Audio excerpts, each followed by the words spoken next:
everybody. Welcome to the RotoWire Fantasy Baseball Podcast, brought to you by our friends. It's all different today. We're going to be doing Erickson and Fred Zinkie, him, me, man, talk good. We are doing the LABR Mixed League draft. It is the League of Alternative Baseball Reality. It's the OG series of expert leagues.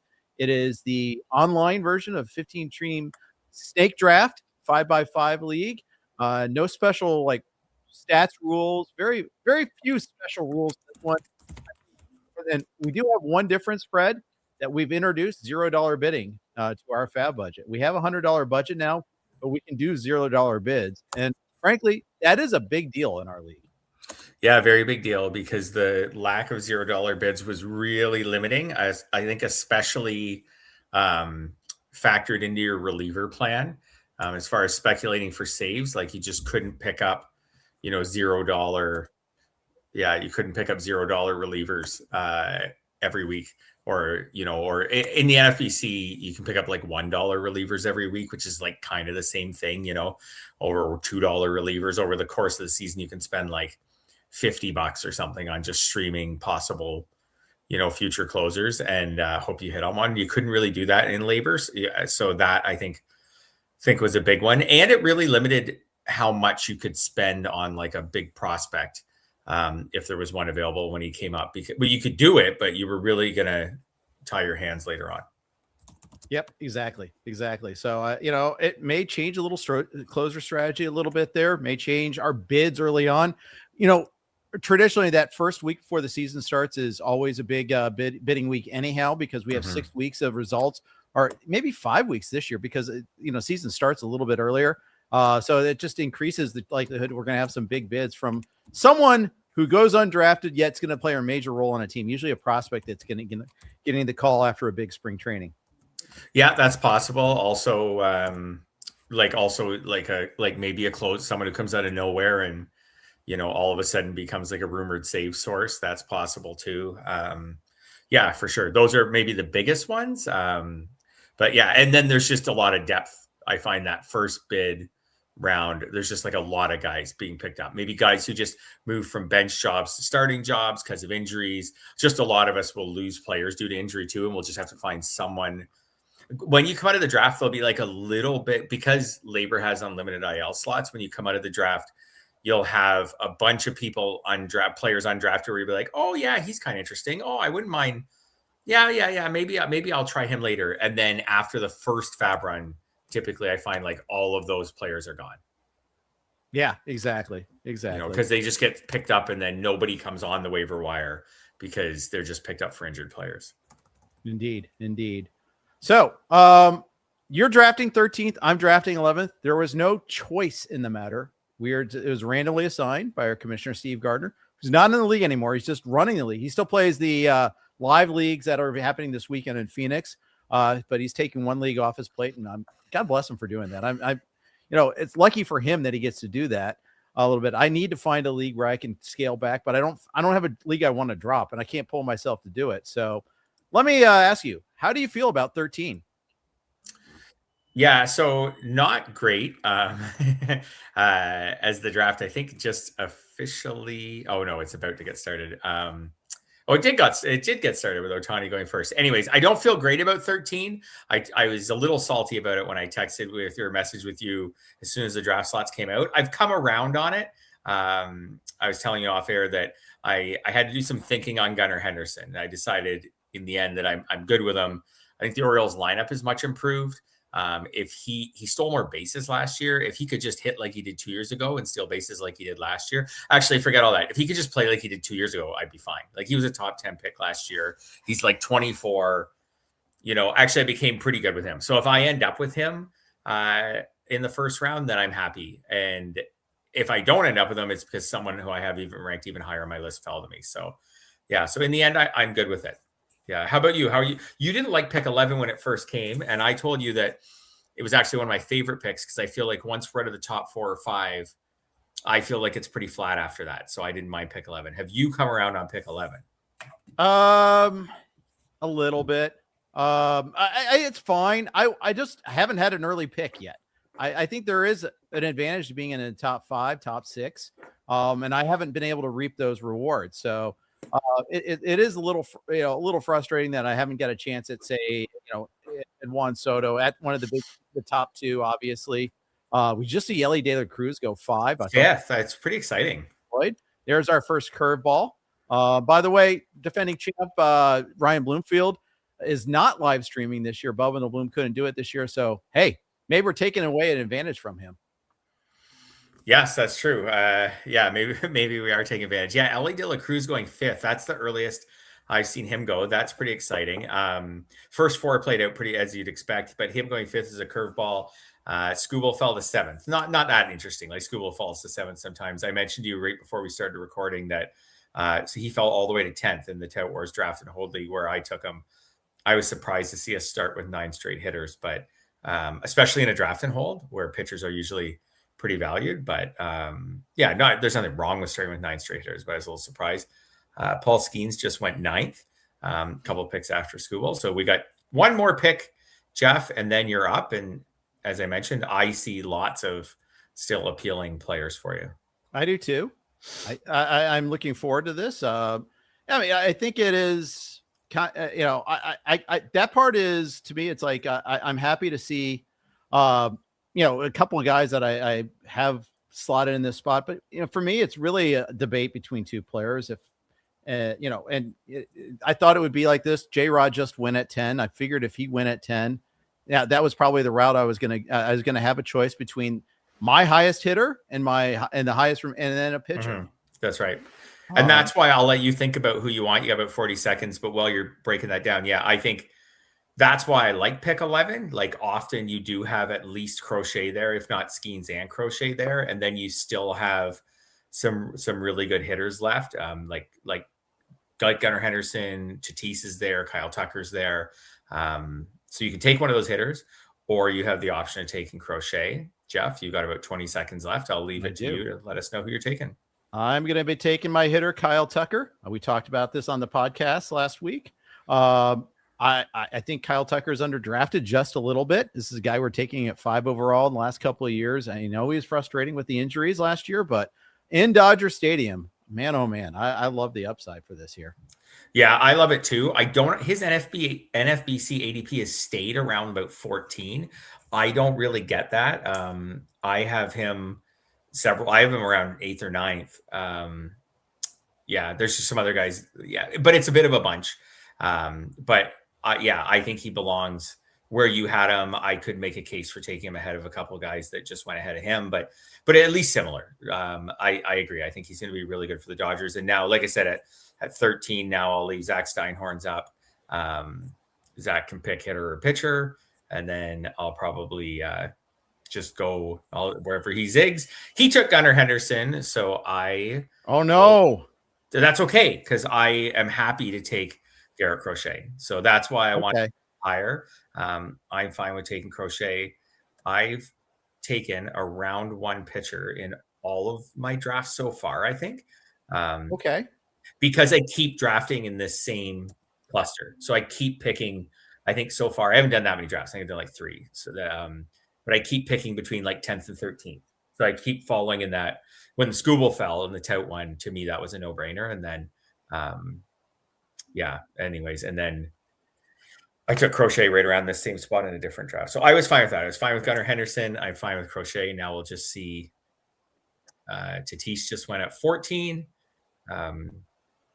I've loaded my queue up. There goes Caminero. There goes Churio. I do have a doomsday scenario where if a certain player goes right here, then I'm not really sure what I'm going to do.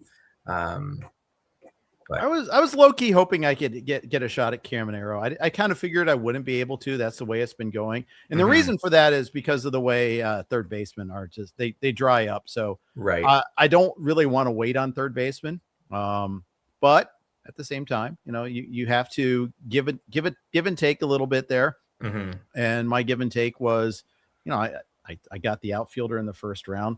I've got a one low-key scenario plan here. We'll see what happens.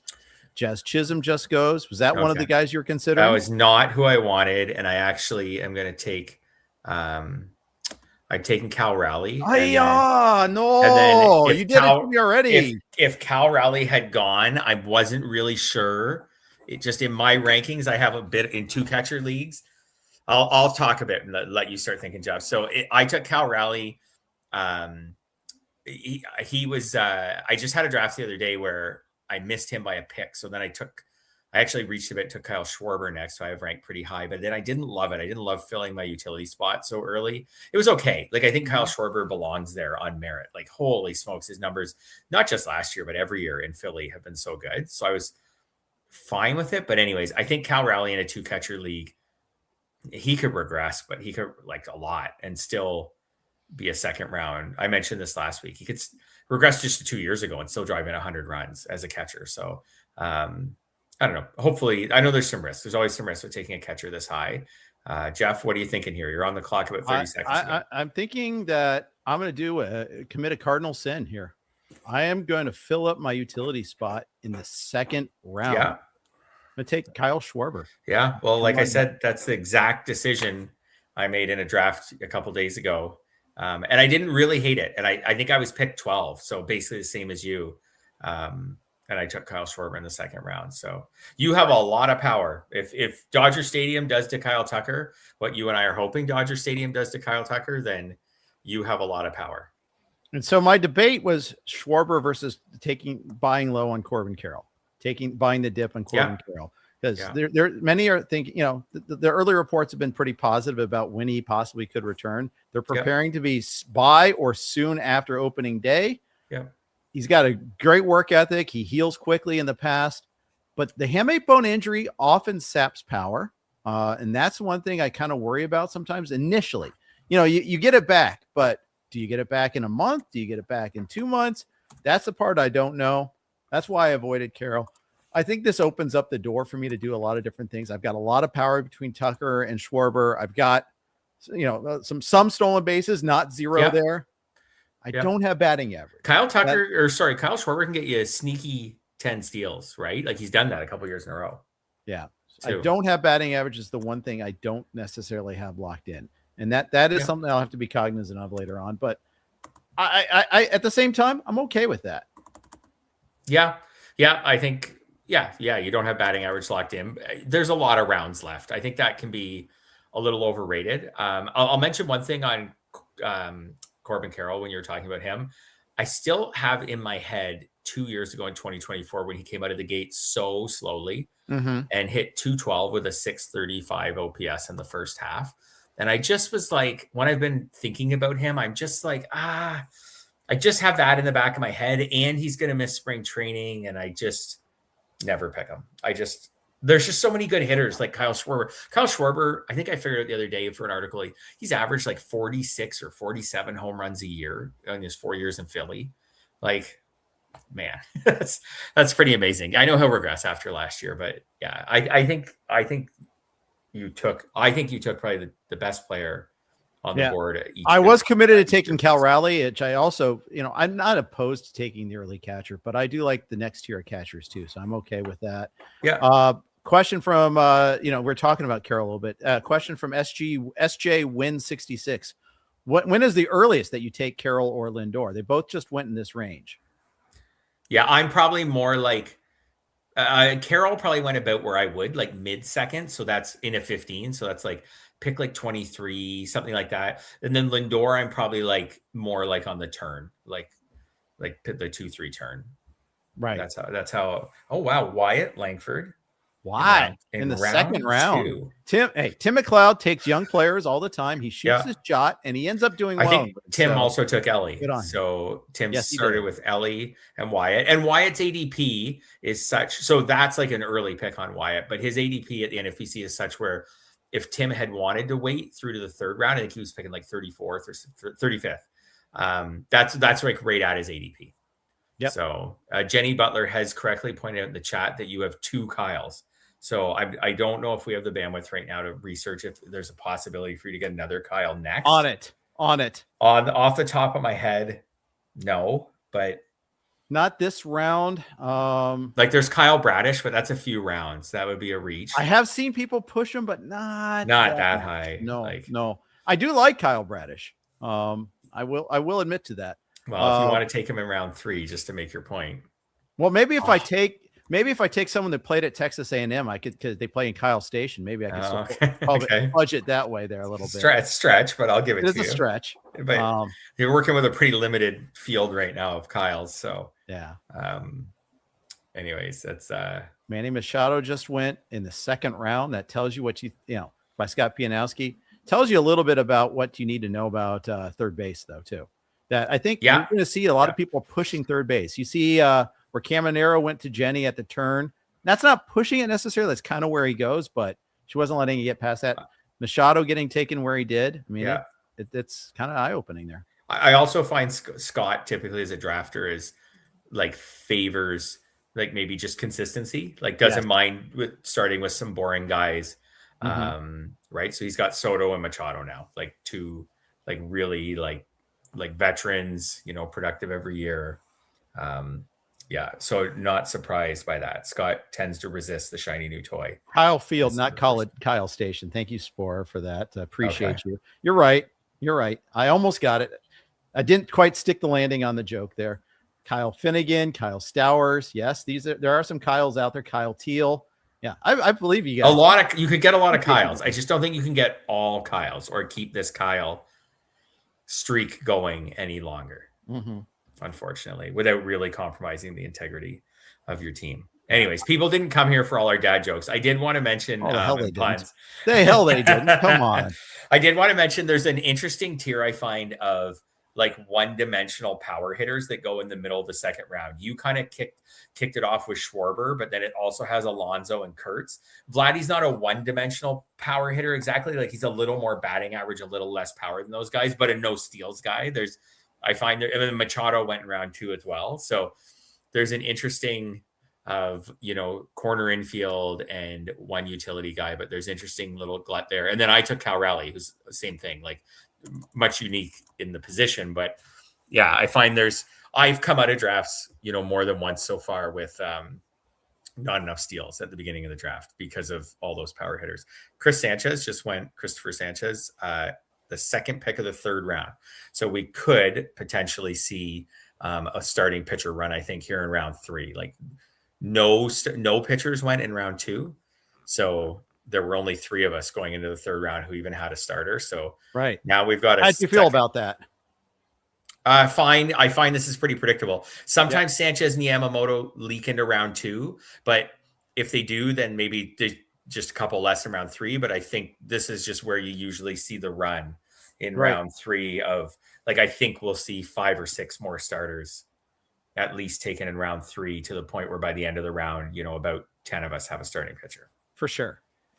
And to that point, Yamamoto is at one point was the pretty clear 4, but there's been some pushback on that. Now Sanchez is in the last week or two, his ADP is about 4 picks higher than Yamamoto. So I'm not super surprised it went that way. I think it's the innings. I think it is. Yeah. That has to be the reason why.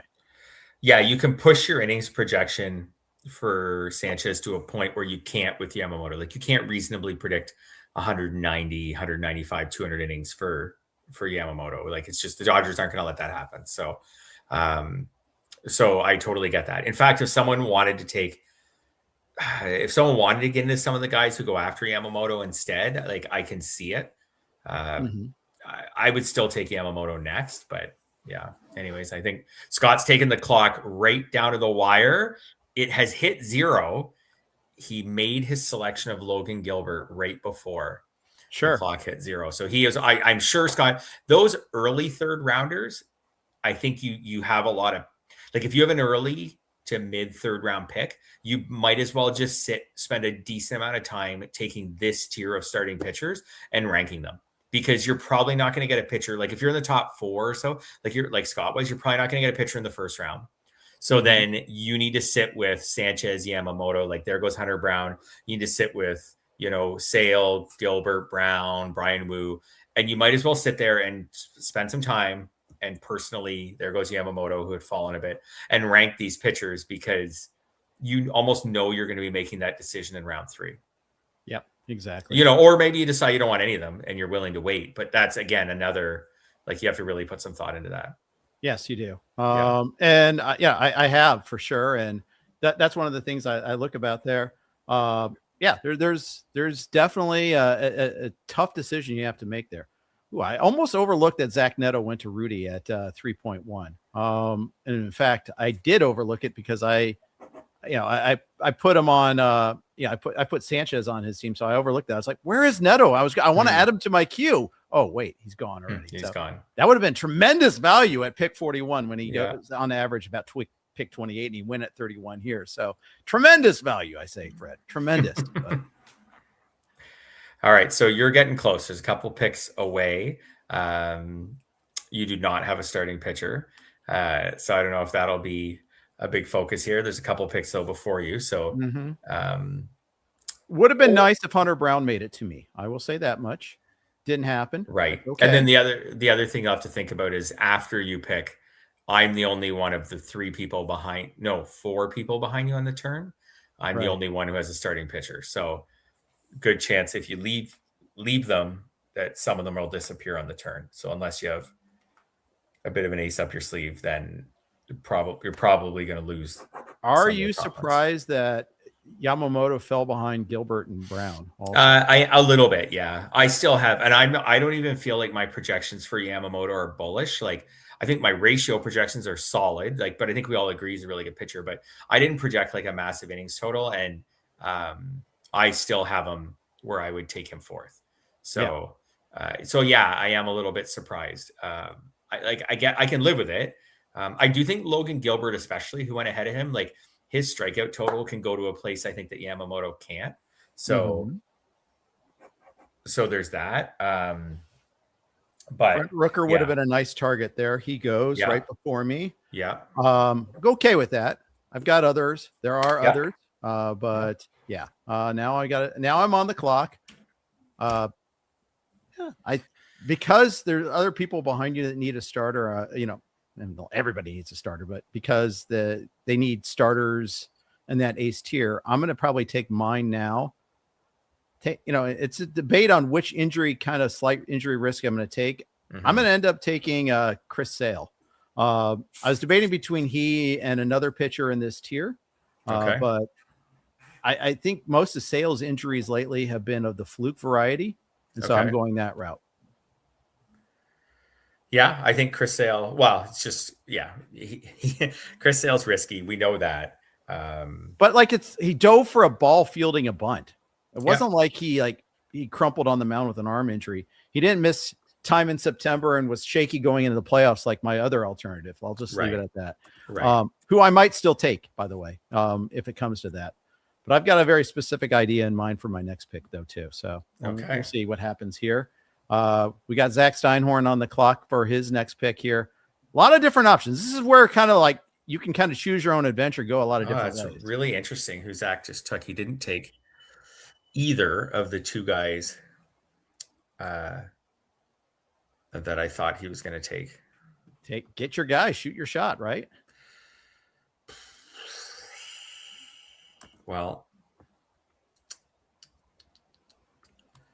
you are up, so I'll talk through this since you talked through. You have one hitter. He's got Cal Raleigh right now, and he's got one pitcher, obviously, in Garrett Crochet. Nothing wrong with taking a second pitcher there, but there are the hitters kind of taper off at a certain level too. I even debated going at the third hitter at this spot, but I think I'm going to be okay. I'm happy taking the ace that I got instead. So Fred's kind of in an interesting spot because he can't count on the stolen bases that he got from Raleigh last year. Certainly not 15 or so. Maybe he gets some. So that might be in the consideration for him as well. It's an interesting pick to say the least. You took the pitcher though. You took the pitcher I was debating between. I was looking at Brian Wu versus Chris Sale. That was my decision. So the last thing I thought I was going to do is start this draft with two pitchers in my first three picks. Okay. But here we are. So I did not think I was going to do that, but I don't know. I just felt like Brian Wu had fallen too far. So now full disclosure, I have Brian Wu ranked like pretty much even with Chris Sanchez and Yamamoto. Okay. Brian Wu is like so good in the whip category, has been so good in the whip category. He I is think his elite. whips under one in each of the last 2 years. Mhm. So I just think maybe we're not giving him enough credit. I can't totally figure out why. I know he had a little Because injury he at the end of missed last sometimes season. in September with an arm Yeah, issue. That's I why. guess. You just took Chris Sale, who gets hurt like every year, Yep. over him. So not picking on your Chris Sale pick or anything, but It's okay. If yeah, you are, I'm a big boy. I can handle it. yeah. And I'm always here to learn things. One of the things is I have a bad habit of getting married to certain players and certain picks. So when people have like feedback that, hey, you don't think it's right, I'm here to listen. I think Yeah. it's Oh, I don't think your Chris Sale pick. You picked Chris Sale exactly where I have him. So where I'm the outlier is I have Brian Wu ranked 5th, and I have him more in a tier with Yamamoto and Sanchez than I Mhm. do with like Gilbert and Brown. So Zach's pick of Logan Webb. So actually, I'll say something interesting. Zach's pick of, and because I already know what I'm going to do now with my next pick, so I can just keep talking. So Zach's pick of Logan Webb, I found interesting. I find the industry is like weirdly down on Logan Webb this year, and because everybody's like mad about his whip. And then as I'm watching this, I'm just like, are we forgetting that Logan Webb like is also the guy who was 3rd in baseball in strikeouts last year, and throws the most innings, you know what I mean, like every year. And so anyways, I was just like I think Logan Webb doesn't get enough credit. So yeah. Yeah. Well, and he also looks like Jesse Plemons. So there's that too. Yeah. So he's got that going for him or against So him. now I'm going to really go way off what I had planned on doing. I'm going to take Oh, you Mason start the Miller. closer run. First closer goes in the 4th round. You know you're in an industry league and not the NFBC when that happens. I thought Mason Miller would go before that. I was actually okay. Now to tell you how I'll talk about it because I know you're up in a sec. But I was going to punt saves in this league this year. So I'm a guy who punt saves more than most people, and I haven't done it in a couple of years. And I was actually like, you know what? I'm going to punt saves this year. I had frustrating time with saves last year. Forget it. I'm out. I'm going to punt saves this year. And then, but I think Mason Miller in the 4th round is just like such a great value. The Padres always seem to, I find the Padres always have a closer with a ton of saves, or often have a closer with a ton of saves. So I don't know. I just think he's in a really good spot. And then because I didn't like the hitter options that much, there's one I was okay with. He won't come back to me. I'll wait till you pick. Well, actually, I can even just say I'm up now and I'm debating. So my debate is closer or catcher here. Okay, yeah. So I was debating the same thing. I was debating William Contreras. I don't know if that's who you're debating. I'm debating, and that's who I'm looking at. And then I was debating him versus Mason Miller versus Edwin Diaz. And then I decided to take Miller. I am going to take William Contreras. Okay. So I just have to actually physically click on that. Since I already had one catcher as well, like I could have started with 2 catchers. But I can basically put my pitcher list now away for the next 6 rounds or something like that because I have one hitter. So that's a bit of a problem.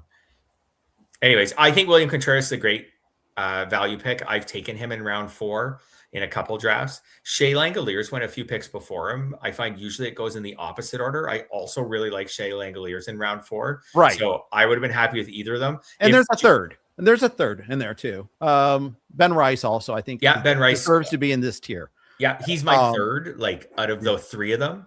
But if the pitchers, like if Brian Wu was just gone when I picked in the 3rd round, I probably would have taken William Contreras. So, or Mason Miller or something, but I probably would have taken Contreras in that spot. So I think he's just a really good solid. You mentioned batting average, and like Contreras isn't going to hit 300, but having a catcher who hits 270, 275, right, is or 280 even, like is really valuable for you when you have Kyle Schwarber on your team. Exactly. Right. So you can almost flip it now in your head and be like, well, my catcher hits Schwarber's 235 or 240, and my utility gets Contreras's, that kind of thing if you want to in your head. So exactly. Anyways, Jeff, I was going to ask you closers now that we have a little break. So Is Mason Miller your number one closer, or is Edwin Diaz your number one closer? Honestly, I don't care. They're both there. But you had to pick one, like me. Diaz, but only because Miller throws so damn hard. I fear the injury just a little bit more. Me too. I fear the injury too. I took him, but it's a feature and a bug both. That's the problem. I also always have these lingering Edwin Diaz, and I'm probably unfair to him, but I just have these lingering of how about the year where Edwin Diaz had a 5.59 ERA, and I don't know. I just remember Edwin Diaz has a several years where he just for some reason ends up with more like 30 saves than 40 saves. Mm-hmm. Like last year, 31. He's really, really good last year, but 28. Last year, 28 saves. The year before, 20. Like he's only had 35 saves once in his career, and he's been a closer like his entire career. I don't know why. He just somehow manages to not get a massive amount of saves. Oh, there's an amazing Scott Pianowski. Just like I take Cody Bellinger often in drafts, but I take him in late round 5 more at his ADP. Scott took him early, late round 4. I actually have him as one of my higher ranked remaining hitters at that point. So I actually have no problems with that, but I love how Scott's just beaten to his own drum, marching to his own drum, right? Like I think Bellinger's a solid pick at that point. I think he's underrated right now. Yeah, I agree. It's not quite a Rule Ibanez all-star because he actually is younger and a little bit more. He's won MVP and everything, but he hits that term, by the way. He hits it. He describes the old and boring as a Rule Ibanez all-star. Yeah. So that's why I coined that term. Cody Bellinger is he's good, great player. He's won MVP. He had a couple down years, but his last 3 years have been consistent, and he hits in a good park to hit home runs in, and he hits right behind Aaron Judge. Yeah, exactly. Pretty good spot. So it is. Max Fried just went. Did I miss? Did Cole Reagans already go? I think he did. Yeah, he did on the 2-3. Cole Reagans is interesting to me in the sense of there's no discount. This is where we've become just too smart in fantasy baseball. Like he only made a dozen starts or so last year, and he had an ERA in the 5s, and we're drafting him exactly where we were drafting him a year ago. Exactly. There's no discount. And that's us becoming smarter, in my opinion. And, figuring out that, that some of these guys are still, we see the advanced stats. Cole Reagans is really, really good. He had a bad year for injuries. We're willing to go right back at him. But I thought there would be a discount. I thought maybe I was naive. I was like, I'll be the only guy. I'll be the guy who wants Cole Reagans still in round 4. Not anymore. After you everybody wants starters, but yes. But in my drafts, in general, we're starting to see a few more starters come off the board. Max Fried and Joe Ryan just went late in round 4. Joe Ryan. So, he goes at pick 60. This is interesting to me because, he had his first start scratched with the back issue. And it's only inflammation in his back. It's still a little bit of a gamble. I think, to be at that spot in the draft, Rudy Gamble knows his stuff, obviously. So, but it's maybe it would have been a little bit. Maybe he would have gone a little higher. Maybe he would have gone before Fried, but for that injury, who knows? I'm not worried about the back actually at all. The things I worry about a little bit with Joe Ryan, he's not super durable in the first place, and then the Twins stink. So, my best case scenario for Joe Ryan is obviously he gets traded in July. I just feel like the Twins could have a pretty ugly season. There you go, Rudy. I like this plan. He picking one. He did not take a pitcher in the first 3 rounds. Has way better hitters than I do, that's for sure. Mm-hmm. And then double tapped his aces with Joe Ryan and George Kirby. I like that plan. I like Kirby too in this spot. Great K to walk, K percentage minus walk percentage. Just I like that profile of a pitcher. Really like that pick quite a bit.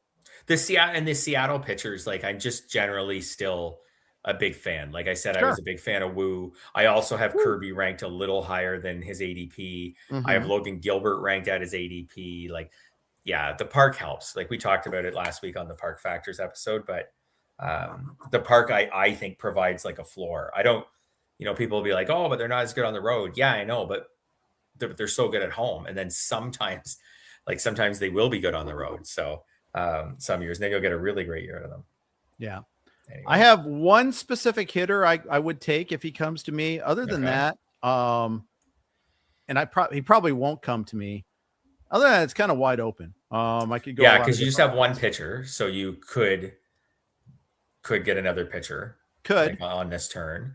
Like, I don't know if you're willing to go into round 7 with just one pitcher, so you might end up getting a pitcher on this turn, or that's really, I guess, maybe a your starter decision. or a closer is a possibility. Yes, for sure. And that's the thing. When you take the catcher in the 4th round, now you're taking some certainty out of the closer spot. Because it's immediately after Diaz, Cade Smith, Munoz, and Duran all went. That top half of the top tier wiped out. Specific hitter just went in Austin Riley. Just only because of how weak third base is. I would have kind of gone that route there. Okay. He's gone. Alan Harrison from the Fantasy Fix just took him.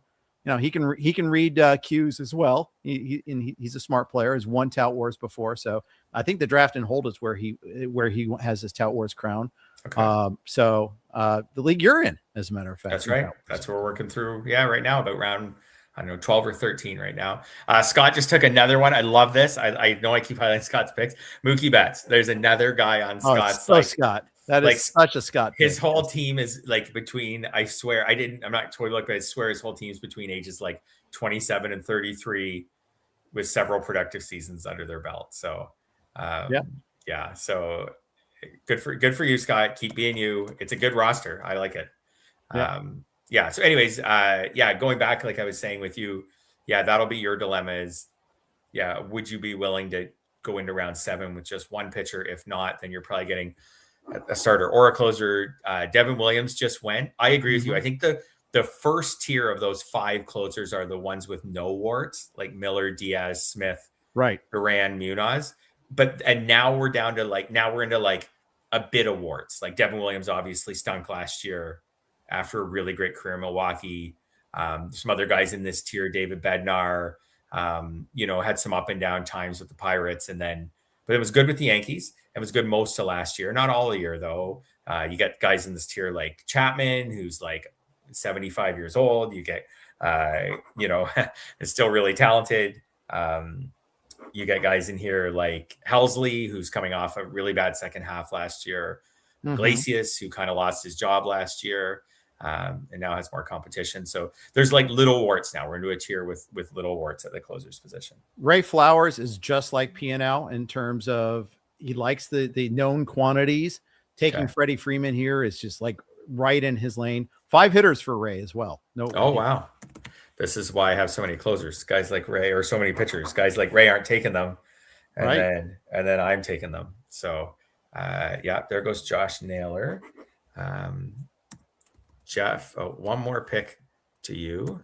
What do you think about Naylor? Does he run again this year? I don't know. I'm inclined to say not really. Although what I keep coming back to is I do think Seattle has like an organizational bend towards running. Like I do think Seattle, Seattle likes, like, is willing, like Julio always runs. Cal Raleigh ran last year. Like they let their catcher run. So I do think he runs a bit, but he's just so slow. Like I can't see him getting 20 steals, like 10, 12. Okay. I just can't see him getting 20 steals. So, now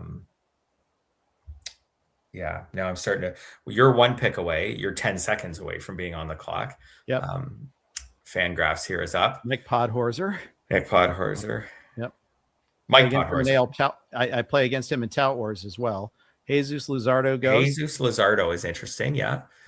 Good boomer bust pitcher option. I feel like maybe we're into a new, maybe a little bit into a new tier of pitchers. Yeah. Anyways. Okay. So I'll let, I am debating. I got a couple of different options to go this route, but not really. I'm taking a closer. I was always taking a closer pretty much. Yeah. Principles be damned. I'm taking Aroldis Chapman. I think he's easily the best skills available left. Yeah. It's just a bet against age, really. He was so good last year. And I think it's fine. You're, like I was saying, as it was getting closer to you, like you're betting, we've passed the tier with no warts. You're betting on something with all these guys. Yeah. Right. Like I say, like if you went Helsley, well, he stunk in the second half last year. Iglesias lost his job. And now now they have Robert Suarez. Like Bednar had times where he couldn't even be the Pirates closer. That's not good. So I think all of these guys have something wrong with them. You picked your something. Your something is just an older guy. a closer is not as big of a deal, right? Especially Chapman's been really durable throughout his career. He's been durable. It's just, does he lose his command, and does he become a weirdo again? And there goes Bednar. Yep. So I actually feel really good about the pick I'm about to make. So I'm going to take Hunter Goodman. Okay. So now I have 2 hitters, and they're both catchers. This has got to be the weirdest team I've ever. Didn't you go double catcher last year too, though? Didn't you? I can't imagine ever having gone where not my double. First 2 hitters are catchers. No, but 2 early catchers. How about that? Maybe. It's quite possible. I don't mind taking early catchers. I also have a theory about the catcher pool this year a little bit, where people have talked this year about how good the catcher pool is. It's like the best catcher pool we've ever seen. But catcher 30 in a 15-team 2-catcher league is not any better than he usually is. And catcher 29 and 28 and 27 and 26 and 25 and 24, they are no better.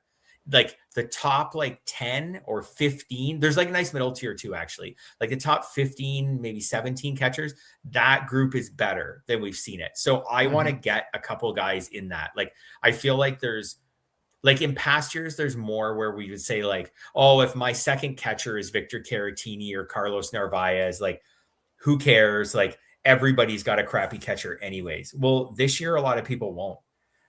So I think you're losing more with one of these like 40 RBI, 10 homer catchers. So I agree.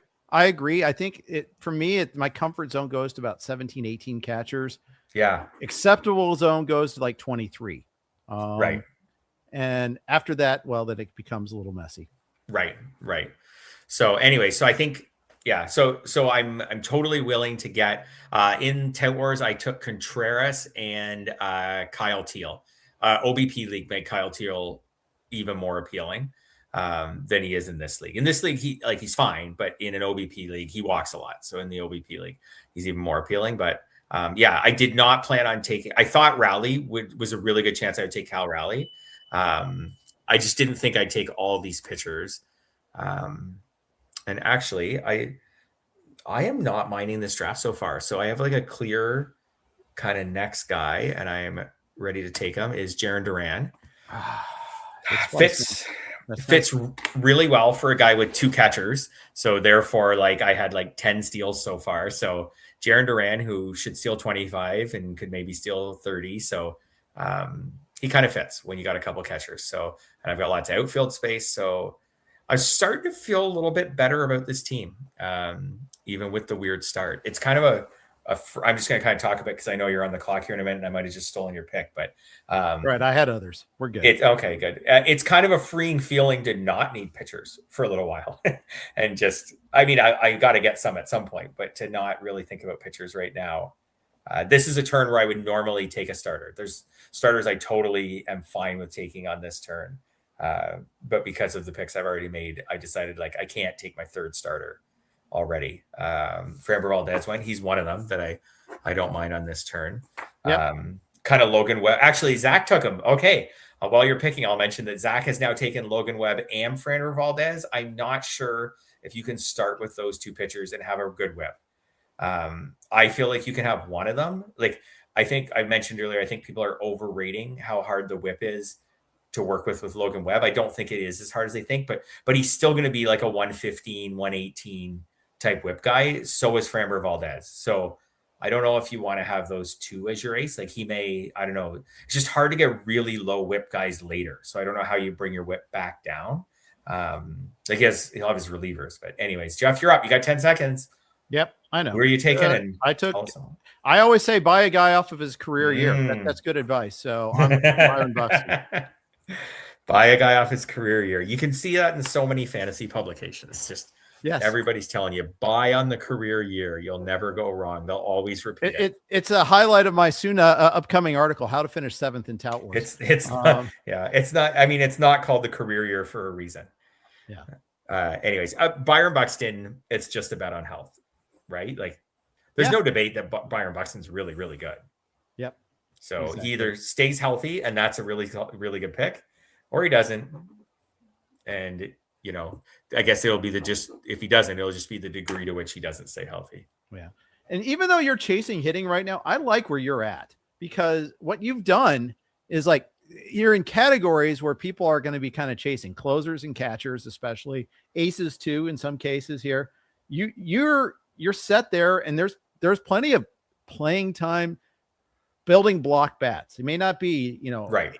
Studs. Maybe that'll be the harder part there.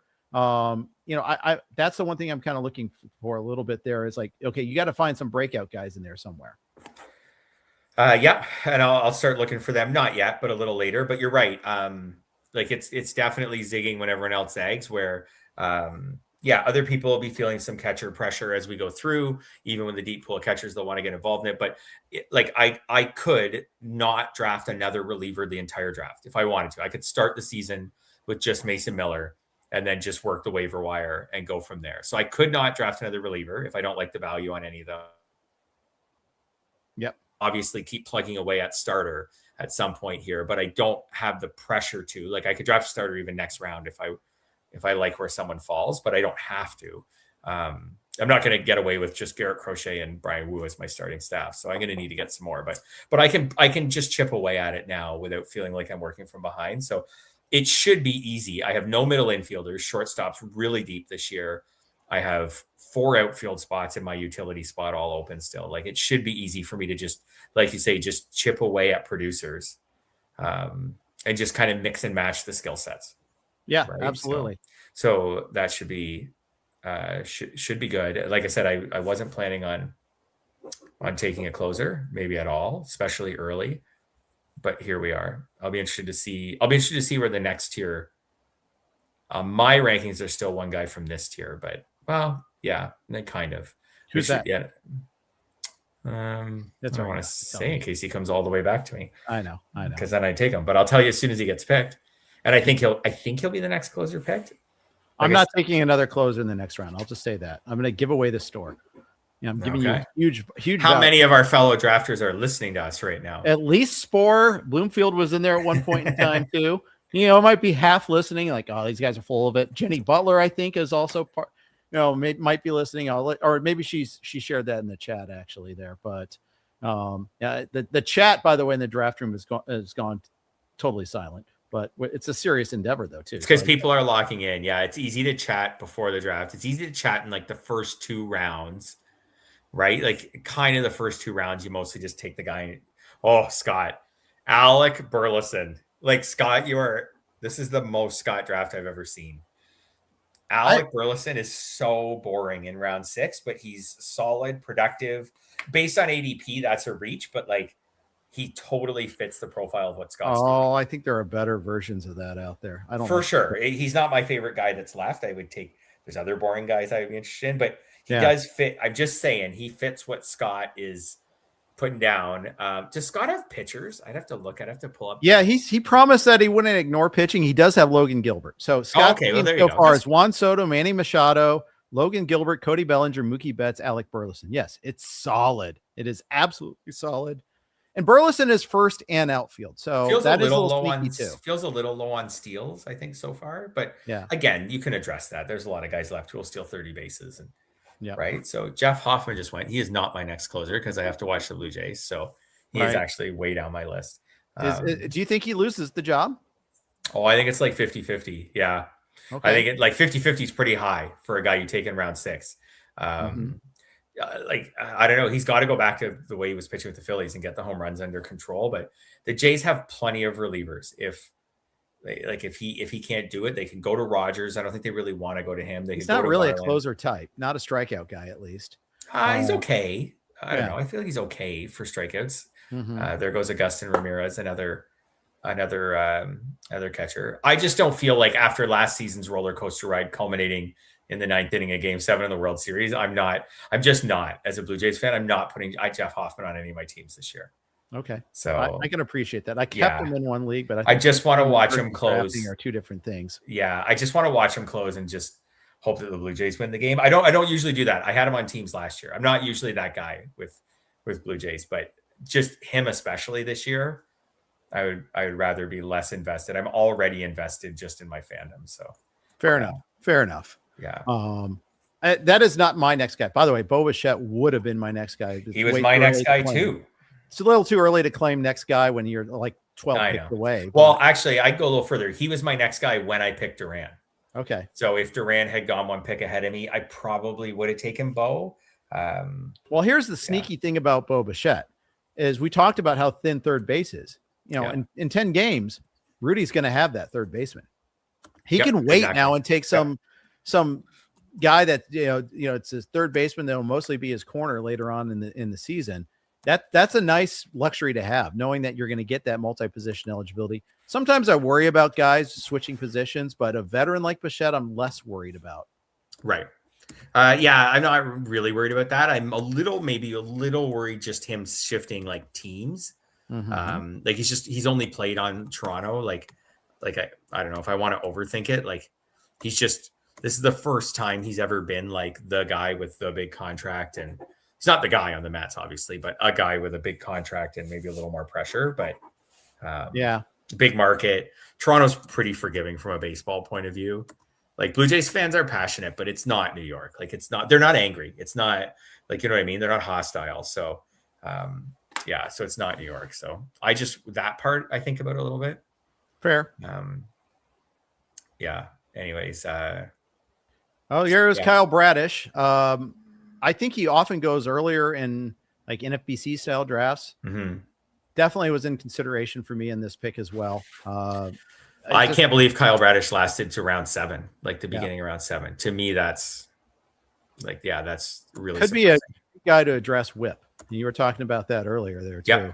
Well, I think really high upside. Like he's a risk reward guy. Kyle Bradish is for sure. I'm surprised. Yep. Nico Horner goes. Jose Altuve goes. Jose Altuve to Scott. Yeah. God, this is such a Scott team. Jose Altuve is on the late end of like, but he's super proven. He's very, very proven. Mm-hmm. He's a Hall of Famer. So yeah, he's very proven, but yeah, that one's a little on the late end for Scott's window, but anyway, still a very Scott-esque pick. I feel like we're going to see maybe not. I feel like there's maybe another little pitcher run coming, but I guess not. People are kind of chipping away at them. I haven't seen that many pitchers picked lately. So I feel like we're going to see maybe a little bit of a pitcher run with some of the next names on the list. Actually, it won't be by you, but you never know. I could be due to have one now. You can get another closer. It's possible. Long 23 gone asked, does Bichette start at third with Lindor out? I think yes is the answer to that. I think the Mets already kind of said that, and I think that's fair to Bichette. Like they're asking him to play a new position. Just let him play it all spring and just. We just had another curveball thrown at us. No. We paused the draft. So that was an add to the queue and not a click. Correct. So, see, I didn't see that. I wasn't looking in the chat for that. Yeah. So I don't know how that exactly happened, I don't know how Ford was picked, but they immediately, okay. So he was trying to take Seiya Suzuki. So Tim was trying to take Seiya Suzuki. I don't know how he was trying to take Seiya Suzuki and picked Harry Ford, but they shouldn't even be near each other on a list or anything, but whatever.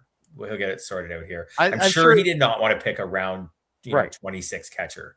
Here in round 7. We did see the Burleson thing, so people do jump their guys, but yeah, that's certainly not the way. that one's a lot. So good thing I did not add that yet to my draft tool, so I got that going. Right.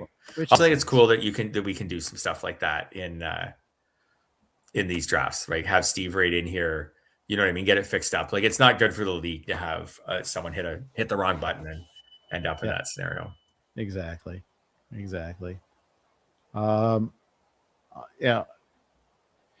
Yeah, Jordan Earhart says, I'll never not take Altuve at the value is this good. He'll be better this year than last. I'm assuming he says that because he's not messing around going back out to the outfield and that extra long walk between the top of the first and the bottom of the first so he can bat lead off again. Yeah, I mean, I don't know. I have a hard time saying someone at his age will definitely be better this year than last. He could be. Yeah. He's Jose Altuve. He could be. Interesting thing about Jose Altuve is he outperforms his expected stats like basically every year. Mm-hmm. So every year you're going to look at Jose Altuve the last like 3 or 4 years and say he's going to regress. Right. But he doesn't. He doesn't always regress. So I think that's an interesting spot for him. Like just if you want to look at the advance, I could paint a real negative picture of Jose Altuve. He's about 35 and he outperformed his expected stats by a lot last year. I could paint a really negative, like run away from this guy. Like the other shoe's going to drop. I don't totally believe that because he outperforms his expected stats every year. And he's such a smart baseball player that I feel like it'll be like a gentle decline as he ages. But I do have a hard time saying necessarily that he'll be better than last year. But anyways, but I like, I'll hear it out here. I could hear out the case for sure. Yeah, for sure. Some really interesting, it's getting closer to us. I feel like there's some really interesting hitters left. Yep.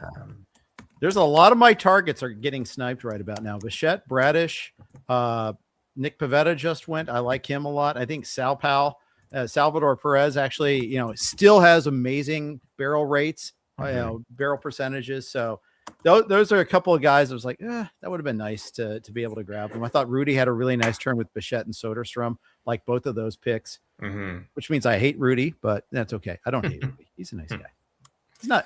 He's a bad guy, but not bad guy. Nick Pivetta just went. So I'll tell you, he was my highest ranked pitcher left. And I was at least considering I probably wasn't going to do it. I like Nick Pivetta this year more than most people that when I listen to podcasts and read articles and stuff, I feel like a lot of people are predicting like big decline by Nick Pivetta. Like, yep. So my whole stance on Nick Pivetta is, could we just project him to be what he was with the Red Sox the last couple of years before he came to San Diego? That feels pretty reasonable to me. So I like Pivetta even more than that.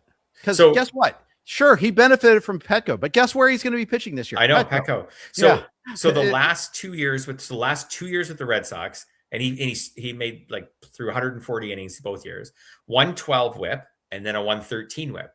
So could we just project something like what those whips? That seems fair. And then because he's pitching in a better park than Fenway, we'll take the 4 ERAs. He had right around 4 both of those years. We'll take those and we'll just switch them and make them 3.7, 3.6. That, and if you plug that in with a guy who gets a lot of strikeouts in Nick Pivetta, all of a sudden he's pretty darn valuable. So anyways, yeah. Oh, you just took my pick. So thanks. First time all day. Yeah. Thanks for that. Jeff, happy to help. It. A lot of guys who at least I made the quick pickly. So the pick quickly. So therefore you can just have stewing about it. Yeah, I can.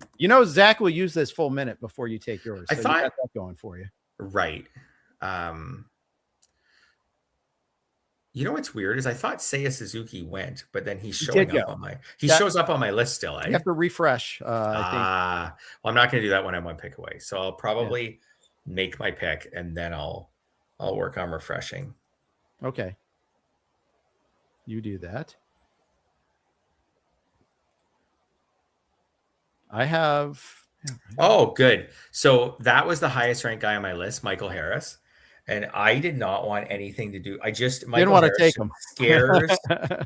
Scares me so much. But he was the highest ranked guy on my list, and like for good reason, right? So, so he just scares me so much. So now that he's gone, I'm comfortable. This is who I was going to take Christian Yelich anyways. A little bit of a reach on by ADP, but DH only is the only negative about him. But I end up with Yelich all the time. But guess what? I've got a UT, so I can't take him. Right. Darn it. No, I stymied myself. But yeah, the speed is the sneaky thing. How many DH types do you think that really run like that? Do you know that really run like that? It's kind of a little bit of a sneaky thing there. I like it. Yeah. So anyways, I didn't want to have to take Harris, but I do recognize that's where Harris fit on my list because he's kind of like an automatic 2020 guy. Yeah. So anyways, I'm a little bit deep in thought for my next pick because there's no one that I really love. I'm in with a lot of these players, but yeah, it is a tricky spot to say the least. There goes another one of the old and boring first baseman and Wilson Contreras. I like that pick. Good hard hit rates again. I like that one quite a bit. So Wilson Contreras is like a solid pick. So Nathan Eovaldi just went, and I'm a little mad about this here because Jenny should know better than to take him from my loving arms. I usually get him in like the 11th round of the main event. He's not always a huge strikeout guy, but you want to talk about a great whip guy. Love Nathan Eovaldi. So now I will move on. It makes me think that I have to focus on my pitcher now sooner rather than I would have liked to. She doubles up and takes Zach Wheeler as well. That's always an interesting case. Like, when is Zach Wheeler going to go in every draft? What are you betting on? How many starts you're going to make? Is he going to make it? Will he fully come back from the thoracic outlet? Threw off flat ground at 120 feet, probably coming back late April, early May is what we're talking about with him. But what form? I mean, if you could be getting a top 5 pitcher for 5 months of the season with that pick, or you could be getting 10 starts and he's not the same guy. It can go a couple different ways as far as that goes. Yeah, I'm kind of out on him. That's a really risky turn, like him and Eovaldi. Eovaldi lasted like a really, really long time in the Tout Wars League. I'm going to say like round like 13, maybe 12. I think it was around 12. And and I couldn't quite pull the trigger on him, and I guess neither could anyone else. She's right in one thing. It was not making it back to her. I would have taken Eovaldi either this pick or in the 9th round. He's high on my list of available pitchers that I really like. So I just took Michael Busch. I don't know if that's who you were going to take. That was also on my short list of players to take. This has already been an unfruitful round, and we're only 3 picks in. But yeah, it's okay. There are others, but now I'm kind of like, oh, well, okay. But yeah, this is a fun little stretch. I've got plenty of pitchers I want to take, but how many of them am I going to be able to get? That's the question. But I also have 2 particular hitters I really wanted to get. Busch was actually one of them. Busch, the good thing is first base, you can find guys up and down through the tiers that I like, that I'm comfortable rostering. But I do have to get it at least 1 and probably 2 at some point in time. Zach, now Zach gets me too. Alex Bregman was the one I was like, okay, he's clearly the best remaining third baseman. Clearly, especially with the way my team is built, there's a certain third baseman I'm not going to be taking because I don't think I need that type of player. Right. So yeah, that Bregman would have been perfect for my team. Now I'm back to the drawing board a little bit there. So you talk. Yeah, I will. I do think there's an interesting, we're coming into an interesting tier of pitchers. Some of the young guys are in that tier. There's also still some like boring veteran types. Blake Snell's in that tier. He sits atop of the list because, there's, word that he probably won't be ready for opening day, but that's okay. You were never projecting a full season from Blake Snell anyways, but on a perennial basis, there you go, Jeff. Nolan McLean, you have kicked off the I looked really awesome, but in like less than 60 innings or whatever it is, or less than 70 innings tier. So I'm not less than 100 innings, whatever. That pick, like I said, Bregman was absolutely a target there, and there's plenty of other pitchers I like, but I also felt like McLean had a lot of. If what he did is any bit indicative of what he can do going forward, I really did well to address my whip. But and there's always a but. It comes at the cost of another good hitter here. I didn't really want to take Suarez because of the batting average risk. He had a 60% contact rate last year. That's the thing that scares me. Is he could hit 210, and I already have Schwarber on this team. Don't have like that 300 hitter. Really don't think that was the risk for me to take as far as my team build goes. Yeah, he's only fits like a certain. Yeah. Oh, Luis Robert just went. I was looking at him a little bit, but I didn't really want to plunge in on him either for the same reason. Yeah, Suarez. I've been trying to avoid the really low batting average guys. I don't know. There is some research to say that we do that a little too much, and that we could probably like some guys like Kyle Schwarber. You think the batting average is going to be impossible to work with, and then he actually hits 240, and you're like, wow, I could have got. I could have got all those counting stats and a 240 average. I just don't think you compound the risk. Right. I think that's. Yep. I see what you mean. By the way, Seiya Suzuki in the queue. Now my turn to refresh the queue. Refresh the page. He's out of my queue now, so I'm in good shape.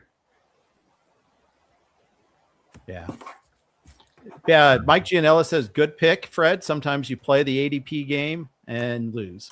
So I think, at least you had one fan. I'm pretty sure that he's referring to was it the Yelich pick or the Bush pick? I'm not sure. But if he's saying play the ADP game, maybe he's saying the Brian Wu pick. It was just recently. Okay. Okay. I don't know. Maybe that's like Michael just Bush. now. Oh, okay. Maybe the Michael Bush then. Yeah. Oh, there's another. Finally saw another closer go. It was a while before that happened. Well, I think we're probably due for the next tier of closers to start going. There's another guy. We are starting to see some pitchers. There goes Glass now. Here goes Strider. Yep. There goes Gossman.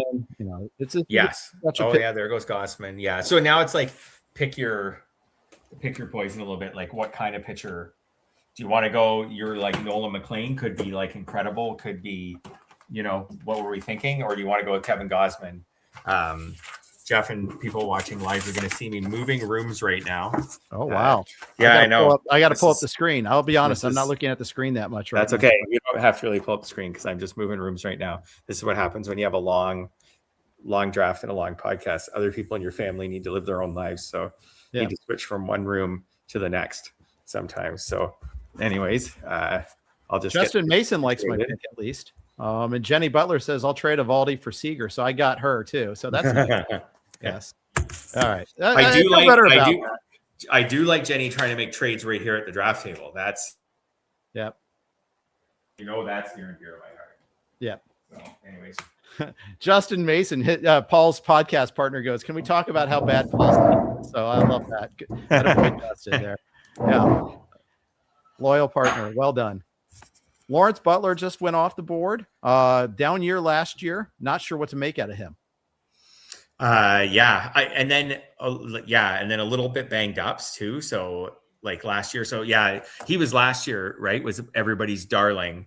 Again, one of those small sample size, exciting potential type guys. And he didn't really turn out. So like a bit of a warning. His last year is a bit of a warning when we get too fired up about some of these guys this year. You know what I mean? That just had small sample. You just know the risk you're taking. So, okay, the best available closer just went. Daniel Palencia. Yeah, that was my top available closer, and it wasn't. It's close, but it was. I emphatically liked him. We're definitely in. And then Michael King just went, who, I didn't have ranked as one of my best guys left, but Michael King's I totally get that pick. Like Michael King was really good 2 years ago. Last year made 15 starts. Like if he comes back to making 30 starts, for sure, right? He could be really valuable. Yep, exactly. So looking at your roster right now, you've got 3 pitchers, 3 of the first 4. You have 2 catchers, 2 of the first 5. But since then, Duran, Yelich, Michael Bush. No second baseman, no shortstop yet, Fred. No, not worried about. Yeah, you're right. Actually, I usually have a lot of middle infielders I like later. So same here. Actually. Yeah, I'm not too worried about that. I think I'll be able to find. I think I'm okay with that. I actually will kind of enjoy filling that up. Yandy Diaz just went. He was one of my highest ranked. I think it was Yainer Diaz that just went. Oh, never mind. Did I say Yandy Diaz was one of my highest ranked guys left? I did not say that. Don't worry, Fred. He's already in my queue. Don't worry about it. He's definitely not in my queue. You've ruined it, Fred. He's not. He's one of 3 players that have not been in my kitchen. I will say that I thought Chase Burns would have gone by now. He just went at 9.3. People love Chase Burns, dude. He could strike out 230, or he could make 5 starts. I mean, there's such a wide range, such amount of variance on him. It's mathematically impossible. I was going to say, or he could strike out 230 in 5 starts and just do it all. But no, that's mathematically impossible. So, they could go 20 inning games and he could start all 5 of those. But yeah. Anyways, no, I thought just this being an early draft and this being an industry draft, I thought there might have been more of a flag plant in Chase Burns, like a round 7, round 6, like a really early.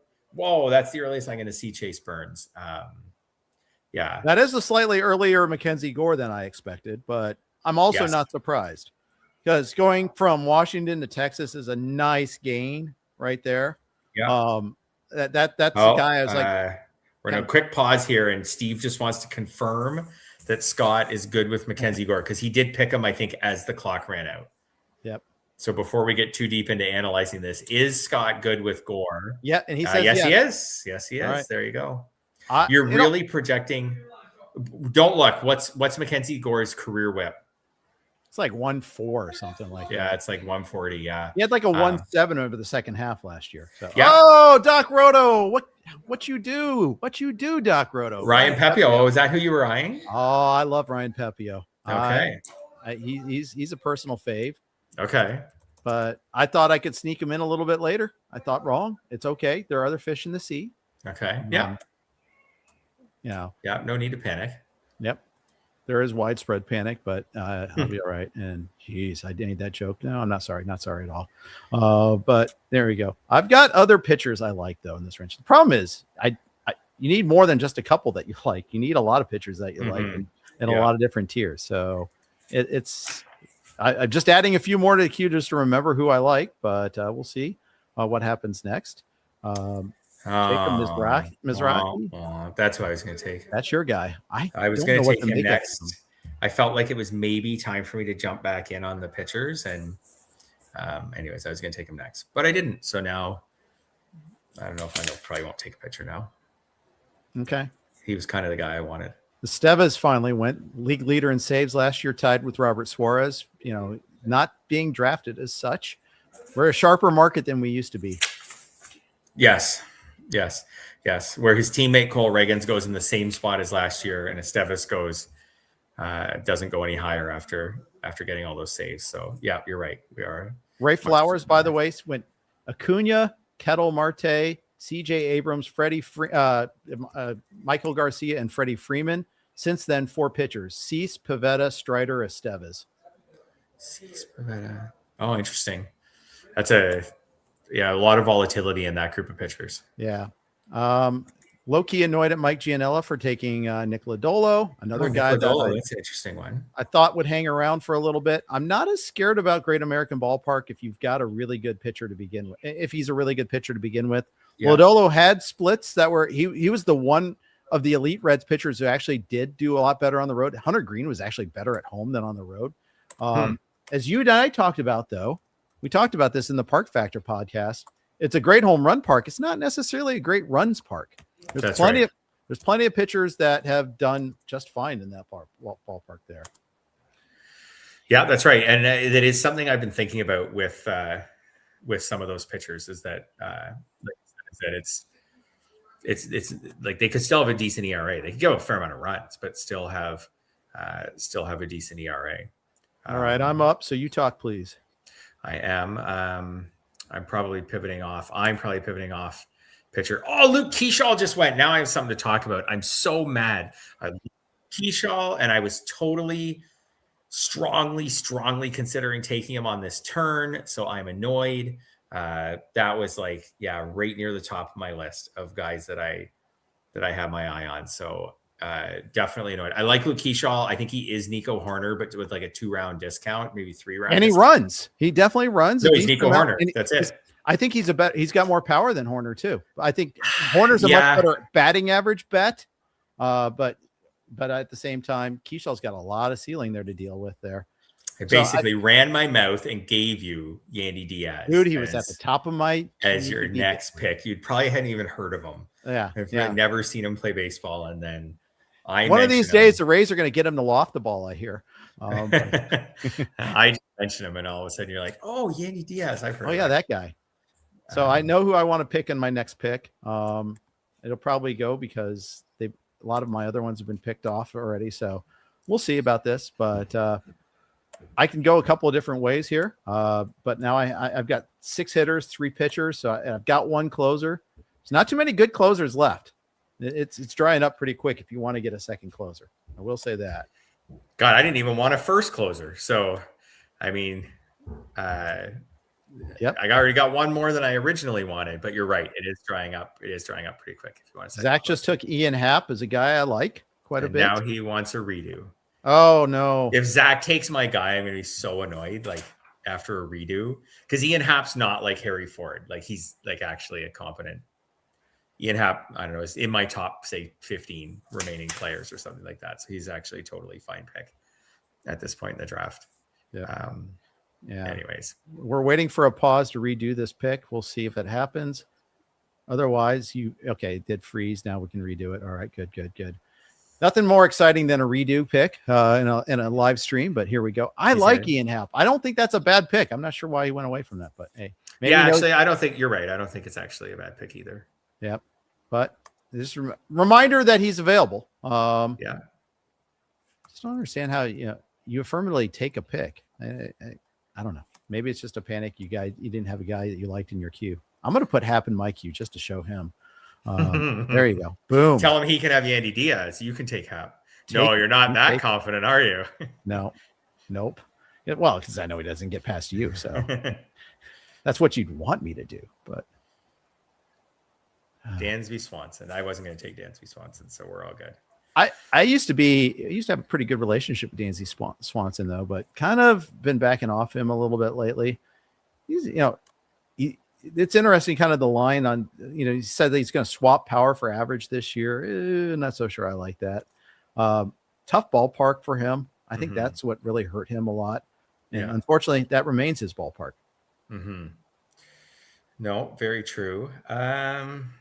You are up, and you've been stymied a couple of times this round. I'm going to take a chance. I'm going to take my third starter. People don't really love this guy, but I like Sonny Gray. I do too. Remaining starters who had 400 strikeouts the last 2 seasons, Sonny Gray.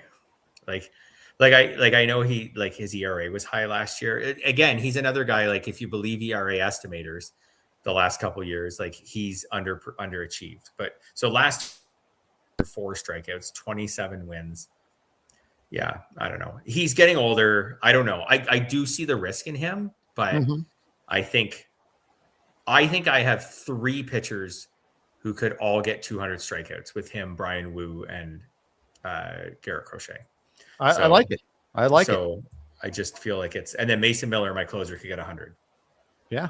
So anyways, there were some hitters I was interested in. I'm hoping just one of those hitters lasts through the turn. So now I'm still trying to decide. I think if we were going into dollar values, I've invested still too heavily now on pitching.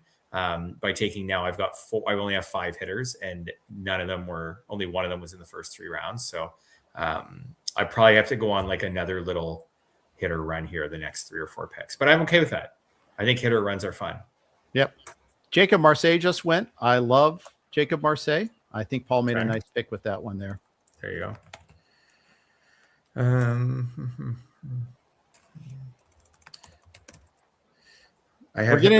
We're really thinking about our picks mode now. I like it. Yeah. We've also hit the point in the draft where I start looking a little bit at ADP, because you start thinking like who could maybe make it back to you. I think you always have to have that in mind a little bit. But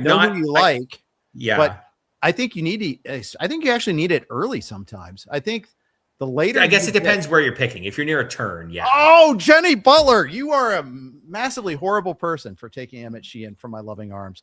Oh my gosh, sorry. Go ahead. No, I was just gonna say, like, yeah, you're right. If you're near a turn, we're not near a turn right now for you and me. Like we're just grabbing guys, right, that aren't gonna now they might make it back to us because later in the draft, like. Anyways, I'm kind of talking in circles as I debate these 2 hitters. I have one higher than the other, but I kind of like the lower guy. Oh, and I'm up. Oh, and they're both here. Neither one I think are going to make it back to me. So I'm going to just think for a second. Who do I want? I'm going to go off. I'm going to deviate from my list. Gosh, I'm so mad right now. I can't tell you how mad I am right now. Because Emmett Sheehan? Emmett Sheehan. Yes. Sonny Gray too. You got me good. You got me as well. I like both of those guys. I do have pivots. I just didn't want to have to make my pivots. That's all. I'll stick with my list. I'll take Teoscar. Yeah. Just boring, but solid Dodgers lineup. Yep. Blah, blah, blah. Yeah. Teoscar. Yeah, I used to love Teoscar. I'm a little worried about him this year, but Yeah, at that lineup, he could still get the counting stats for he's you. getting older and he doesn't hit high in the lineup, but whatever. Hitting 6th in the Dodgers is like hitting, 3rd for a lot of other teams. So, anyways, Well, I'll go with him. I will either be taking a starter or a closer with this next pick. I have two guys so at least my Q evisceration, I survived it a little bit. Yeah. But this was tough. And this is why, like, when you see guys you want, the point I was about to make before I was so rudely sniped is that, the deeper you get in the draft, the less it matters how much you reach for a guy. 10th round, you're already kind of there. Like, you reach a round early for a guy at pick 150. Well, you're not getting him at 175 anyhow. Take him. Absolutely. 130, you take him at 136. Well, that's fine because you're not getting him at 165. Yeah, no, that's a really good point. All right. So Woodruff was not one of the guys I was choosing between. He's Woodruff scares me. After today's note was enough for me to. Yeah, that was the last straw, but he already scared me. The velocity being down last year. Yeah. This is a trade league and this is a fab league. So, and there's $0 fab bids now. So I'm going to take the starter and not the closer. I'm taking Drew Rasmussen, even though I can't ever pronounce his name. Yeah. Opening day starter. I would have preferred Pepia, would have preferred Sheehan. Rasmussen is a pretty decent pivot, just not as many strikeouts, but a better whip. So it's a trade-off. I love the Rays starting someone who will only throw 5 innings on opening day. It's fine. Like, it is what it is. That's the Rays. That's classic. Fucking shit. I like it. Classic Rays. Classic Rays. Classic Rays. Like, yeah, we got a solid 5. No, Drew Masterson's really good. Excellent pitcher. So I struggle a little bit with where to value him. I've debated him and Nady Eovaldi a bunch of times because I have them projected for the same amount of innings or pretty much the same amount of innings. I feel like Rasmussen is much more likely than Eovaldi to throw like between like 135 and 155. And Eovaldi is more likely to could get to like 170, but then could also be like, I feel like is more likely than Rasmussen to throw 60. Yeah. So just the way last season ended. Yeah. Yeah. The thing is, he made it through last year. He threw more innings than anybody expected. Yeah. There's some good things to like about that there. So I'm at 6-4 now. 3 starters, 1 closer, 6 hitters. You're at 6 and you two are at 6-4. Sonny Gray was a nice snipe. I would have taken him over Rasmussen. I would have taken it. Gray versus Sheehan was close though. That part was really close for me, but yeah, it's an interesting spot to be in. You don't have a second baseman. I don't have a second baseman. I don't have a third baseman for that matter either. The 2 weakest positions. I feel like you have 2 catchers, which I'm sure you weren't planning on doing, but it's just the way the board fell to you. It's nice probably to be done with that though. You see an Adley Rutschman go in the 10th. You're like, okay, good. That's one less guy. Every time I see a catcher. Yeah. Every time I see a catcher, I'm happy. Fred Zinkie gets his wings. Anyone want to pick Ivan Herrera? Go ahead, guys. Pick Ivan Herrera. He's going to get catcher eligibility at some point. Just take him now, guys. Take him right now. So I'm trying to sell him. I will say this. Picking, you talked about looking at ADP. Looking at ADP can be dangerous because you're like, oh, yeah, I'll still be able to get this guy. I can wait. For sure. We're starting to see. No, you can't. There's a guy that you like. Some are a little more. You're right. Like you're right. It's never foolproof. But we do have to play the odd. I think you do have to play the odds a little bit. Like we're at, say, around pick 1. No, what are we at right now? Yeah, 145 right now, heading close to pick 150. Like if you see a 190 ADP on a guy, like I'll tell you right now, I have a guy in my queue with like a 200 ADP. So like I was not even going to consider him on my last turn. I might consider him on our next turn when we're around pick 1, when I'm coming back around pick 170. But like you have to be a little bit aware of stuff like that. If I have him and another guy ranked the same on our next turn and one's past ADP and one's got a 200 ADP, like I might as well, if I have room on my roster for both, you know what I mean? Like I might as well try to get the one. So yeah, I just think, I don't know. That's just how I see it. I think you gotta be aware of the ADP. You should not make it drive your decisions. Like you shouldn't say, oh, this one guy's got a higher ADP. That's the guy I'm going to get. Yeah, for sure. By the way, Emilio Pagan was the closer that I was looking at. He just went finally. So that kind of tells you a little bit about where we're at with that. But he was my highest ranked closer for a couple rounds for sure. Since Palencia went off the board. Yep. Me too. Griffin Jacks also went this round. I like him too. So, We're almost through 10 rounds. Yeah. We're an hour and a half into this. I kind of promised no more than 90. Do you want to go, kind of wrap up what we're doing here, or do you want to go one more round? What do you think? I can do another. Why don't we go through one more turn? Okay. So we'll go through the 11-12 turn, because you and I will both pick early on the 11-12 turn, and then we'll cut it there.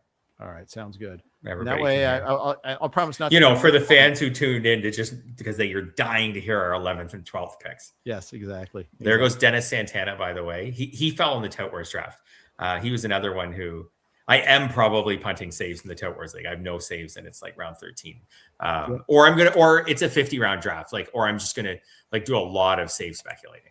Yeah. So, anyways, but he fell really far, and I almost took him. I don't know what to make of Dennis Santana. He's been really good since he's been on the Pirates, but was really not good until he got on the Pirates. So, and now he's a closer. I don't know. I don't totally feel great about him. Yeah, that's right.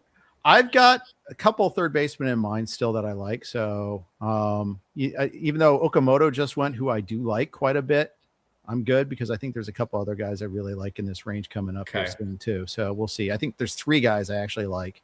Now they come with certain amount of risk that they wouldn't otherwise. Some more risk than others. Some are all about the risk. So I'm probably giving away too much for people who are listening and just dying to snipe me, but I don't think I think that's a kind of a null set at this point in time. I don't, among our competitors, I think we all kind of we like who we like, and we're going to take who we like. We don't look just to stymie. So anyways, especially at this point in the draft, I'd say the odds of me having a terrible third baseman are pretty high at this point. Not a terrible one, but somebody has to, actually, Nando DeFino used to say this. I think it's a good quote, but he used to say this when he was on the CBS podcast, 10 or 15 years ago. And he would always say, and I believe someone has to be your worst hitter. Yep. Right. So your worst hitter can be your third baseman. Your worst hitter can be your 5th outfielder. It can be your utility guy, whatever. Somebody has to be your worst hitter. You got to take some hitter in round 22 or 23 or something like that. So, for me, that might end up being my third baseman. And you know what happened last year in this league? It happened. I could never get out of it. Just I'm trying to reminding myself last year, I'm pretty sure it was my third baseman in this league. It was second or third. It was one of them. Was terrible. And then right from the draft, actually, I think it was my second baseman. I'm going to bring that back. I think it was my second baseman. I think I took Nolan Gorman. And then and again, in round 25, I basically punted second base. And I was like, you know what? I'll attack it from the waiver wire. No big deal. And I never found the second baseman. And it just was a crummy part of my lineup for a lot of the season. Yeah. A 15-team league requires you to make certain sacrifices. So it's not even the worst thing in the world to do that. But that part is definitely a tricky part there to figure out how to make the lousy positions fit so well. Yeah, there's a trade-off. There has to be a trade-off there somewhere. So, anyways, let's see here. So we're about a few picks away. Brandon Nimmo just went. That's a good cromulent pick, although I do have small concerns about him going to Texas. Yeah, for sure. It would have been cromulent, except now he's in Texas. So I think it's still cromulent, but it might be cromulent light. Yeah. Yep. Kyle Stowers. So Kyle Stowers had hung around forever. Yeah. He was my second or third highest guy when I picked last time. And fine. I had him behind Teoscar, but he was right there. He's 50 picks past ADP right now. Yeah, exactly. It would have fit in my all Kyle plan too. This one's on you, Jeff. You know what? You're right. I should have taken on you. I should have taken him just for that reason. You had a shot at him. You didn't pull the trigger. Yeah, everyone says come into a draft with a plan, and I failed to follow my plan. So there goes the guy I was just about to pick. That was Taylor Ward. So last time I debated Taylor Ward and Teoscar, and narrowly took Teoscar. Yeah. The Taylor Ward's going to might hit leadoff thing. I don't really care about. That didn't move the needle for me at all. I just don't whatever. I don't know. I don't think Taylor Ward's going to be, a great leadoff hitter. I don't know if that'll stick. It's just, I don't know. That wasn't news that changed anything in my mind. So let's see here. It's getting some interesting pitcher picks now. Robbie Ray, Bubba Chandler. couple of interesting guys there. Yeah, we'll see. Bubba Chandler just went. I was just on a different page looking something up. Bubba Chandler, I'd like to have like at least like one share of this year. I don't. I got him in. I got him either in the First Pitch Arizona Speakers League or a similar draft and hold format league. Okay.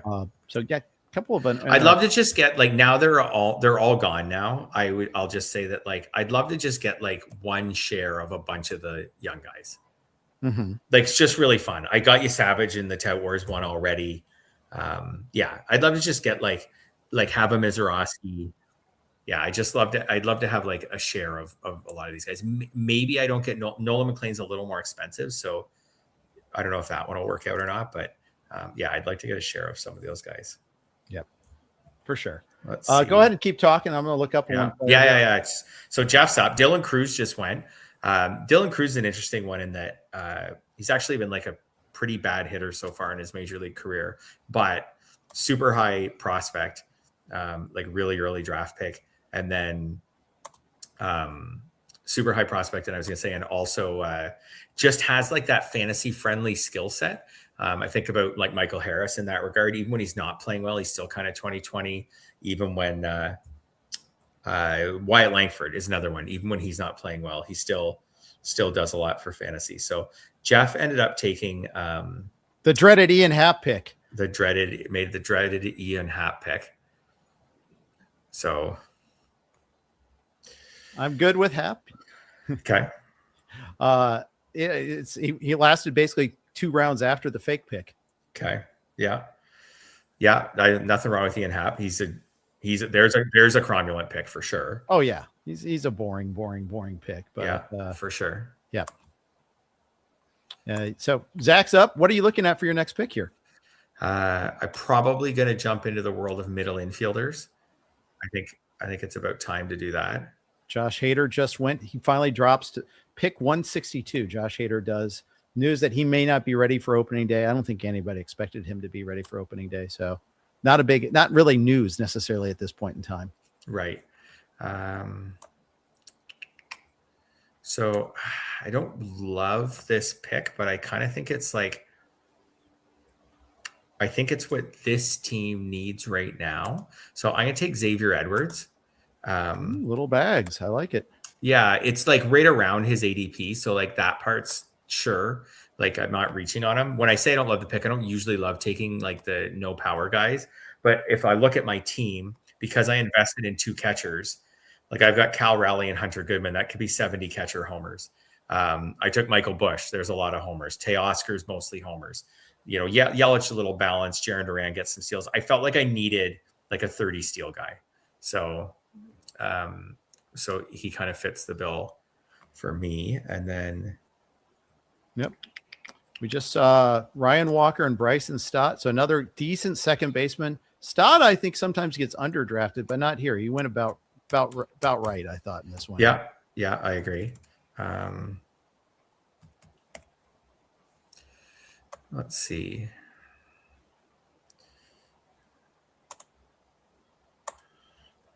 Yeah, there's a few guys. I'm up pretty soon. Yep. I'm making puns in the chat room, so I'm endearing. That's good. We're putting you to good use then. Yes, indeed. So the chat room has to. Yeah, sorry, that's a chat room only special. There, you need my premium package to get that. But no, just kidding. There is no premium package. Come on, what are you thinking here? I think I'm going to not get cute and just. Oh, there goes Luis Castillo. So I was doing some toggling because he was my highest ranked remaining pitcher by like a little bit of a gap. So I was thinking about he's he's cromulent for sure, but I think Luis Castillo's fine. I don't know. I was interested in him. There's the opposite. Luis Castillo goes very cromulent. Royce Lewis goes. Oh, Royce Lewis was I could have taken Royce Lewis and then waited on that, but oh well. So it goes. Yeah. Nice pick, Paul. Frustrating pick, Paul. He's gonna I think there's gonna be a trade offer in my box pretty soon here on that one there. I played Never Yes, mind. you are. No. You've got like 24 seconds. So this is a bit of a reach, but this is the guy who I had at pick 200, and he's the highest ranked guy on my list, and I'm taking him. And he kind of goes in conjunction. So I'm taking Ezekiel Tovar. I see a bounce back season coming. I mentioned on one of our episodes a couple of weeks ago that the Rockies in general will just score 75, 85 more runs than last year. So I see Tovar as a bounce back guy. He's young. He's already had solid seasons. And my plan on this turn was to get 2 middle infielders and look at the complete opposite skill sets. Xavier Edwards, probably 2 homers and 30 steals. Ezekiel Tovar, whatever he'll be, 25 homers and 5 steals. So just kind of balance out that production. There we go. So here's the last pick. Last pick for the live stream, not the last pick in the draft. I'm giving up a couple of young pitchers I like to get this player instead, because I think the third base pool dries out a little bit after this. I'm going in your neighborhood, Mr. Addison Barger, third and eligible, really good hard hit rate. Really like it. Batting average is the risk, obviously, with him. Yeah. But I think the playing time is going to be there. Occasionally, maybe missing out on some lefties, but that's okay if he doesn't face lefties, as far as I'm concerned. Or at least maybe not the toughest lefties. I think Santander getting hurt and then them bringing in Jesus Sanchez is probably actually good for Barger, because Jesus Sanchez. So Barger's not good versus lefties. Sanchez is abysmal versus lefties. Like if one of them is going to stay in the lineup against lefties, it's Barger. So I think it's actually that swing where Santander left the roster and Sanchez joined the roster. I think that actually plays really well for Barger. Yep. All right, Jeff. Well, are we signing off? I think maybe we should. Yeah, I think it's time. But before we made we our do dozen that, picks. Yep. Before we do that, got a little business to attend to. Yeah. Big thanks to Fantrax for sponsoring our podcast today. It is the most customizable fantasy platform in the industry, offering the greatest fantasy experience for your dynasty, keeper, redraft, and best ball leagues. Coming from another service, Fantrax makes it easy. Fantrax can import any of your current leagues and customize if needed. Fantrax offers the most in-depth player pool in the industry, including minor league players. Do you need a customizable commissioner service for your fantasy leagues? Fantrax offers more customization than any other platform. Waivers, categories, scoring system, schedule. Fantrax offers custom solutions for all that and more, and it's all free. Sign up for free today. Simply go to fantrax.com/RotoWire and sign up today. That's FANTRAX.com/RotoWire. Fantrax, the home of fantasy sports. Big thanks to Fantrax for their sponsorship. Big thanks to everybody for tuning into this. We'll be, talking about this draft later on in the week. We're going to continue to finish out these grids, but we're not as manly men as Bubba and the Bloom when they've been doing like the full draft live stream. We're just not capable of doing that. We need to pay attention at some point in time. So big thanks to everybody for tuning in. We're going to sign off here. Thanks for listening. Take care.